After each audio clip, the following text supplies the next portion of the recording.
Hello, everyone, and welcome back to Cash and Quill. Today's topic is about discussing feelings when it comes to D&D. I have feelings. You do you? I do.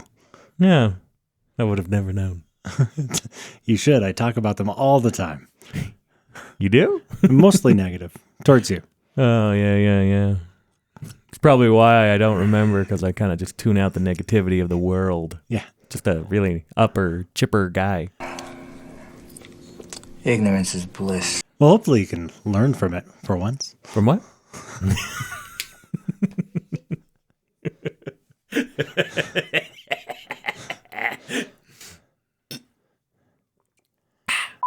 Okay. As you were saying, please go on. So I unfortunately made the decision to say, hey, you know what? Maybe we should get together and do some more D&D for a change. You know, not really a big fan. Don't really want to play with you. But I'm like, against my better judgment, why not? And I know you know a couple new people. So let's see if we can coerce them into this game that we enjoy so much. Makes sense to me. Yep. And you were supposed to discuss that with them. And I believe you did. She said yes. And she then, said her husband would say yes, too. Yep. And I think that's all well and good. My issue starts right after that. It actually started before that, because technically, before anything, I helped him, who had never made a character, create a character. But that's before we even discussed it. So the I can't blame you for that. So half of it's not me. I think as a seasoned D&D person, you would know better, especially since we discussed this specifically in another video. Got to get him into it, but somehow. I get that, but it's about tampering expectations. It's about setting boundaries. It's about setting people up for success, not just for the excitement in the moment because you're all giddy to make somebody's backstory. Not just backstory. I helped them make a character. Oh my gosh. I know. I got to stop yawning. Please. I got little sleep. I got so little sleep. More energy, more passion. I don't know what that's from. What do you think my issue is? Who, me? Yeah. I must be talking to you. You're the only one here. But that guy. I couldn't leave it halfway done. It'd feel unfair if I made one character without the other. So the concern that I have is instead of waiting till session 0 to make characters, to do what we suggest to people, you just decided to make the person's character for them right then and there. That's my first issue. I have an addiction, okay? I just need to make characters. That's what I do. It's what I live for. I know. And help people make characters. I know. Well, it's also mostly about growth. I don't think that you'll make any development in this part of your D&D saga if you don't get feedback. Honest feedback. And I feel like that's important. Yeah. I mean, it would be if I wasn't a perfect person and had no flaws. But I'm the best. But it's all about growth, yes. Yeah. And I can agree in my comical confidence moment before that people like to do certain things. Some people say, create your characters, bring them in, we can play. Some people like to say what we said. Bring it together, create your characters together, have some collaboration, which is optimal. Mm-hmm. Which is optimal. Yeah. But it's not necessarily the fact that you help them create the character. It's that we had a game planned.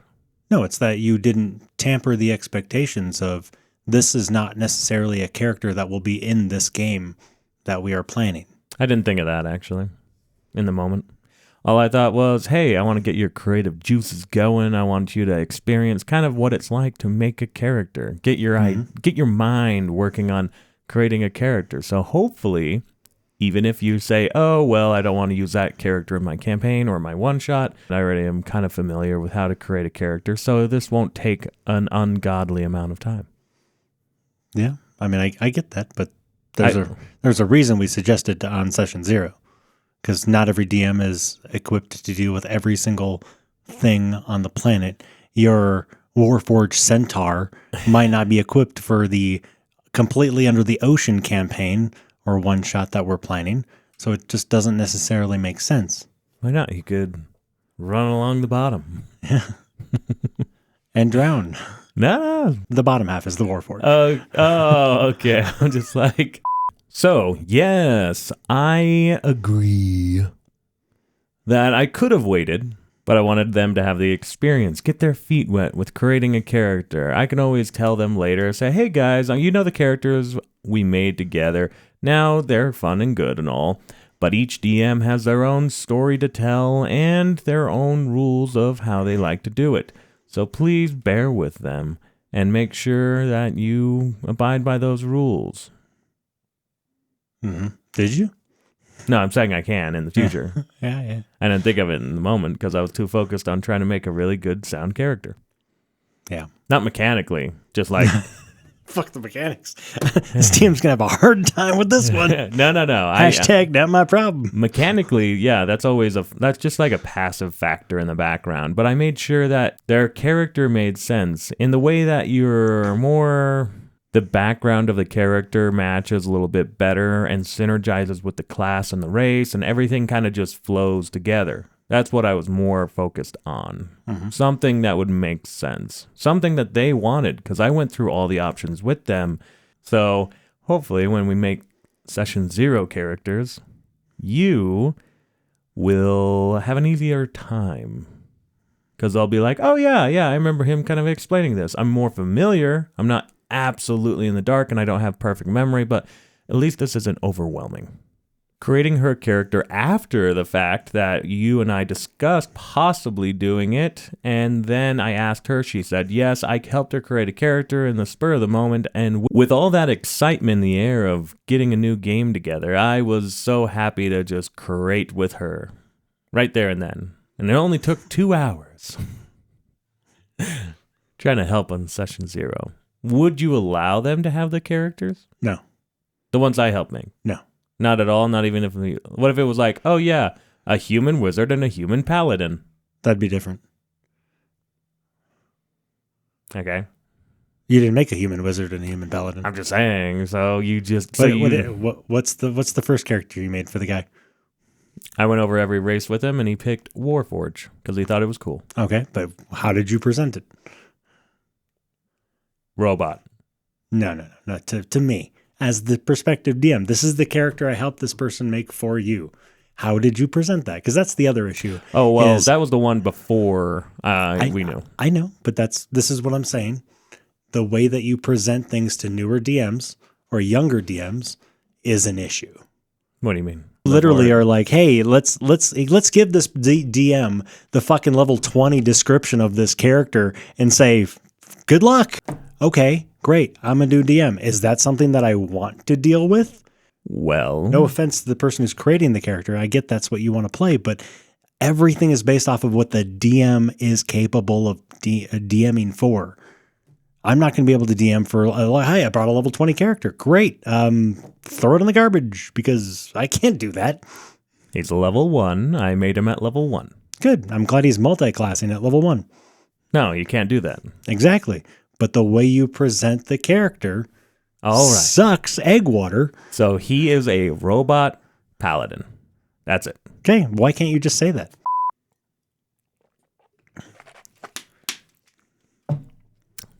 Why don't we make you a Warforge like you want? You want Celestial. You're a paladin.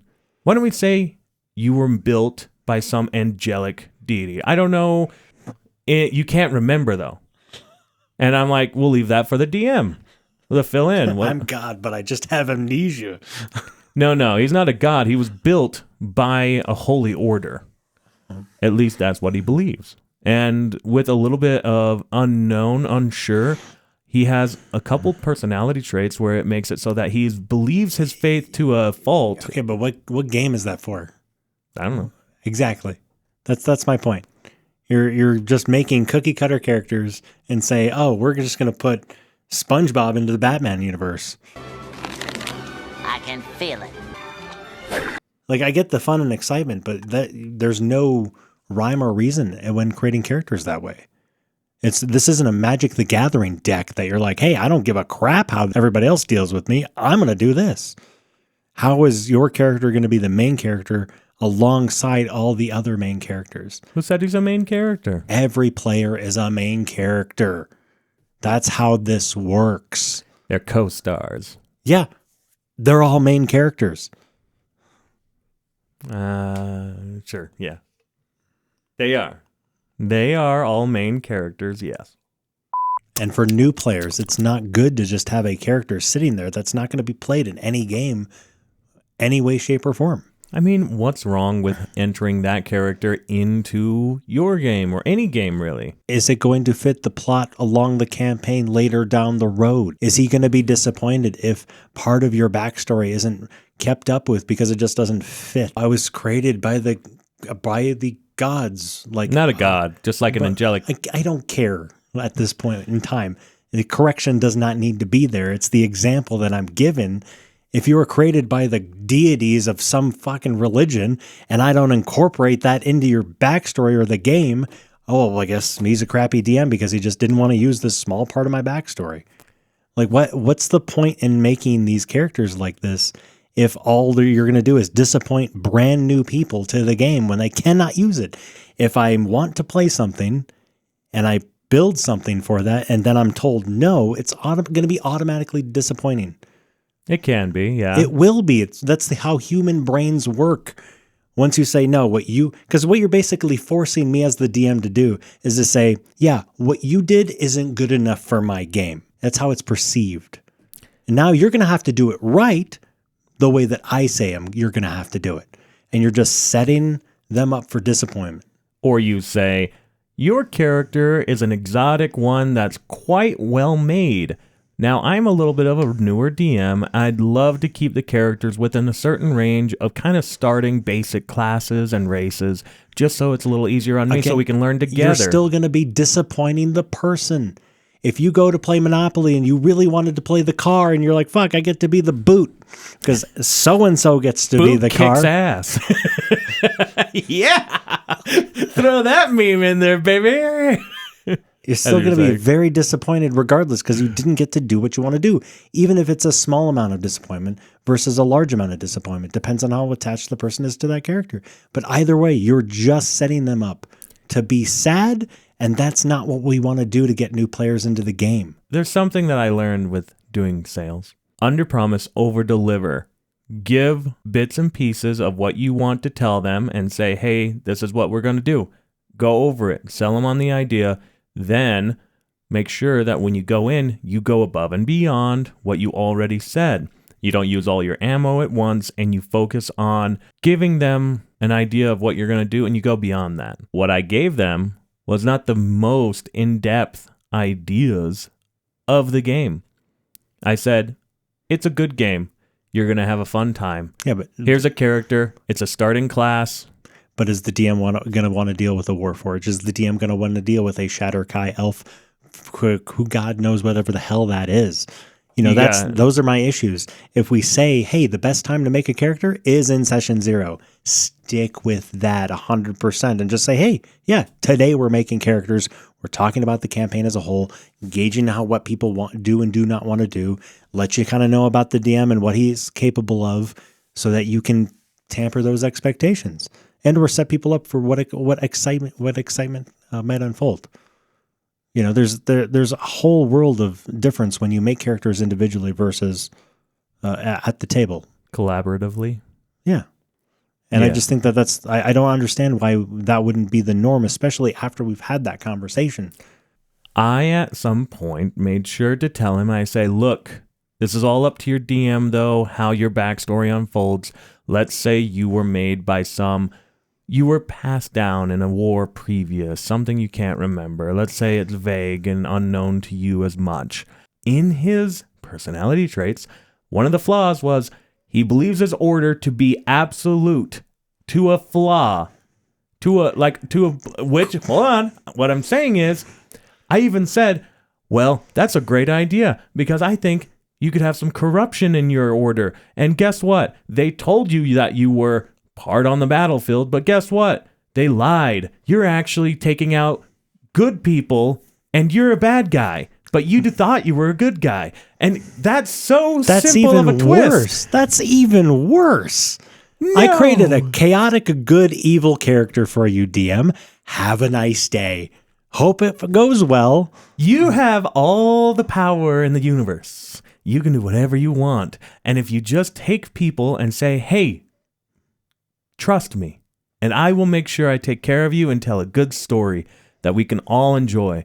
And then he says, yes, I feel like you are going to be a dedicated person that looks at the story and says, all right, here's my general idea in some way or another. And again, I didn't write anything down. This was a general, like, overarching, vague concept of like, maybe you were made by something a little holy. You're getting them excited about something that they're inevitably going to want to make sure happens.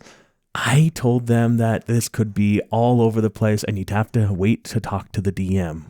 My point is still the same, and I don't feel like you're actually addressing my biggest concern. Oh, you're just saying the same thing over and over again. I'm putting grandiose ideas inside their heads. The concern is you're setting people up for disappointment because you're planting even little seeds of things that could be cool, but then don't. It's the same thing you do, not you, but like the community. You, specifically you. It's the same thing that our community does when it comes to newer DMs. You put all these grandiose ideas of this is how you can run a campaign. This is going to be cool. This is going to be something that you'll set up for later. And then they try to steer it into that. And it just makes the sessions worse because you're trying to force something to happen instead of organically letting it come up in the actual sessions themselves. I'm not planting trees. I'm planting seeds. Yeah. But again, new players. If you came to me and I'm not going to be disappointed if I can't play my character. Like, hey, okay, fine. I've been through all that. But if you're having a brand new person who's just a wee baby in the hobby itself, the last thing we want to do is give them the experience that's going to drive them away. And so making sure that we can figure out some of those things that will do hiccups in the beginning to get them into the hobby enough to where they get past a lot of those roadblocks, I think is essential. I agree with you on that. Yes, it's good to temper their expectations, to not give such grandiose examples of something that could be possible. I think it's because my excitement got the best of me and I wanted to help them create characters that they passionately were about. And I believe that you currently are overestimating this with their classes. But that's only because of the way that you have presented it. So let me present it. If you say, hey, yeah, they're a Warforged, Shatter Kai, My Little Pony, crossbreed, a ninja. What if your DM doesn't have any idea what that means? What if your DM hasn't dealt with a Warforged? What if they pick a character that's one of the things that are the hardest to deal with because you have to adjust the entire campaign because of their freaking abilities or resistances? Like, we just went over all that. And I didn't make anything that would be game-breaking on environment. But that's what you think. That doesn't necessarily mean what you think is not game-breaking isn't necessarily to a younger DM not game-breaking. Yes, perspective-wise, it might be different. Yeah. It's frustrating from a younger DM standpoint when all these older DMs literally just seem to look down on you and assume that you know everything that they know. I understand. I get what you mean. You feel like I'm putting the world on your shoulders because I expect the most out of you. Maybe I just think highly of you, not down on you. I think you could handle this. Maybe you should temper your expectations. Temper. No, I want you to tamper down your expectations. With how much you do in your personal life and everything, I only expect the best from you because I always believe you can do it. I'm happy you feel that way, but it's not going to be that way. Okay, I'm just saying my point of view. I focus everything on my life, not my D&D. I have to keep that up at a high level. I don't have time to dive deep into the architectural structure of a ship that was made in a medieval setting in the 1920s while it's being rammed by a giant space whale. You know, actually, it's like 1100 to 1500, I think, was the medieval time, so it would be more set on that. I don't care. I don't have time. I just want to play the game and have fun. Yes, and that's perfectly fine. But feel free to ask for help. I'm always here. I'm an encyclopedia of experience and information. I'm not going to ask you for help on every little thing. I'm just Start going to... with a little bit, though. You ask for nothing, though. Not a little bit, and not every little thing. I don't need anything from you. But you say you can't take it, can't handle this, you don't understand that. I'm like, I could break it down. Doesn't help me at all. How? You lobbing verbal vulgarities at me of your belief of what D&D is doesn't solidify it in my mind or how to use it in my campaigns. There's nothing like major about it, though. Doesn't matter. I have specifically ran campaigns and said, look, no rogues. I don't know how to deal with them. I'm just not going to deal with it right now. Then, hey, yeah, I'll allow rogues because I did some research. Now I don't mind having to figure that out. But no artificers. I just don't understand how the magic process or the magic creation process works. I don't really want to look into it right now. Hey, yeah, let's add artificers. Great. Now I don't mind doing that, but I'm not going to do anything weird. Anyway, that just happens to be how we feel about it. What do you think? What self-development have you seen in your own personal journey? Let us know down below. And if you enjoyed this conversation, hit like and subscribe. It helps the table grow and keeps the party going. There's also a link down below where you can vote on what you prefer.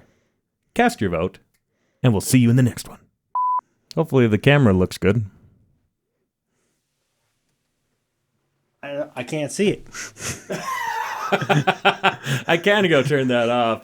Yeah, what's the title, though? Like, That's not your concern. well, I'm the one. Oh, no, yeah, you're right. I have a glandular problem. I have several. But that's not what we're here to talk about. No, We're here to talk about how you fucked up